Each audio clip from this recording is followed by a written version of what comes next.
रेगिस्तान दूर दूर तक फैला हुआ था। रेत की सुनहरी लहरें धूप में चमक रही थीं। बीचों बीच एक पुराना कारवां सराय खड़ा था, जो तूफानों और समय की मार झेल चुका था। वहीं बूढ़ा मूसा वर्षों से खोए हुए यात्रियों को रास्ता दिखाता आ रहा था। एक शाम 20 लोगों और 10 ऊंटों के साथ एक युवा लड़का फहद वहां पहुंचा। उसकी आंखों में आत्मविश्वास की चमक थी। फहद का सपना था कि वह कारवां का नेता बने और सबको दिखाए कि वह सबसे बहादुर और समझदार है। मूसा ने दरवाजे से खड़े होकर उसे गौर से देखा और बोला, कहां जा रहे हो बेटे? अल नूर के नखलिस्तान तक, फहद ने गर्व से जवाब दिया। मुझे सबसे छोटा रास्ता पता है, कल सुबह तक हम वहां पहुंच जाएंगे। मूसा ने सिर हिलाया। रेगिस्तान घमंड करने वालों को सबक सिखाता है। तेज रास्ते अक्सर मौत की ओर ले जाते हैं। उत्तर का रास्ता लंबा है मगर सुरक्षित है। फहद हंसा। बूढ़े आदमी, जमाना बदल गया है। मैं अपनी समझ पर भरोसा करता हूं, पुराने डर पर नहीं। अगली सुबह उसने मूसा की बात अनसुनी कर अपनी टीम को रेगिस्तान की गहराई में ले गया। शुरुआत में सब सही लगा। रेत मजबूत थी, आकाश साफ और लोग फहद की हिम्मत से प्रभावित थे। मगर दोपहर तक धूप निर्दयी हो गई। रास्ता उलझ गया।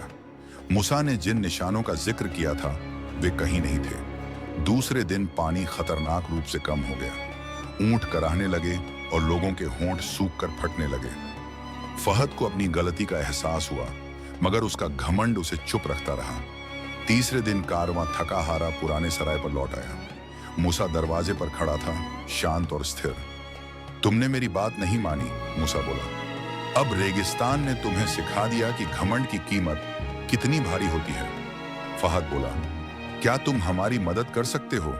पानी लगभग खत्म हो गया है। मूसा ने कहा, मैं तुम्हें एक छिपे हुए कुएं तक ले जा सकता हूं, लेकिन इसकी एक कीमत है।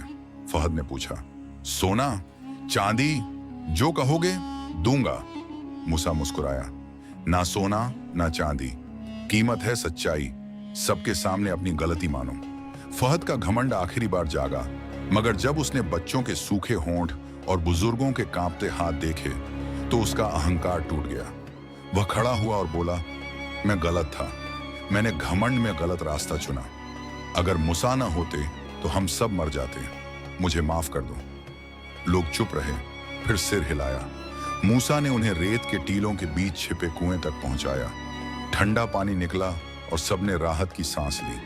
रात में तारों भरे आकाश के नीचे मूसा ने कहा, नेतृत्व घमंड नहीं, विनम्रता और सीखने की कला है। फहद ने सिर झुका लिया। अब समझ गया। और उसी रेगिस्तान में, उसी आसमान के नीचे एक लड़के का घमंड मर गया और एक सच्चा नेता जन्मा।